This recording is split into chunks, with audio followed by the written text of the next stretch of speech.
लोग नमस्कार, मैं कुमार, आप देख रहे हो कुमार रंगा यूट्यूब चैनल का स्वागत है। दोस्तों इस वीडियो के स्क्रीन पर जो चल रहा है आप लोग देख सकते हैं कि काजल लखमानी आप लोग बीच में बर्थडे, आज बर्थडे भी है आप लोग। हैप्पी बर्थडे टू यू काजल लखमानी को। आप लोग बीच में आज बर्थडे है, देखते हैं आप लोग बीच में कि काजल लखमानी क्या करता है और किस किस को बुलाते हैं, देखते हैं इस बर्थडे में। क्योंकि अगली बार बर्थडे में तो कैसा था नहीं, चिंटू पांडे था, और इस बर्थडे में आप लोग देखते हैं कौन कौन आते हैं। ये तो वीडियो के स्क्रीन पे आएगा आप लोग बीच में, इस पे नहीं आप लोग बता दो कि वीडियो आएगा शाम तक तो पता ही चल जाएगा। लेकिन अभी आप लोग बीच हो सकता है इसका भाई का बर्थडे हो, अभी तक ये नहीं मनाया हो सकता है, तो इसीलिए ज़्यादा से ज़्यादा वीडियो शेयर कीजिएगा ताकि हर एक फैन को पता चल जाए कि काजल लखमानी का बर्थडे है और विश करेगा।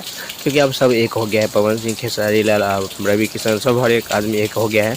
और आप लोग बता दूँ कि ये वीडियो ज़्यादा से ज़्यादा जरूर शेयर कीजिएगा और बात करेंगे कि कब तक देखते हैं कि क्या खेसारी लाल भी विश करते हैं कि नहीं। इसलिए चैनल पर नए, चैनल सब्सक्राइब कीजिएगा। मैं मिलूँगा आप लोगों से नेक्स्ट वीडियो।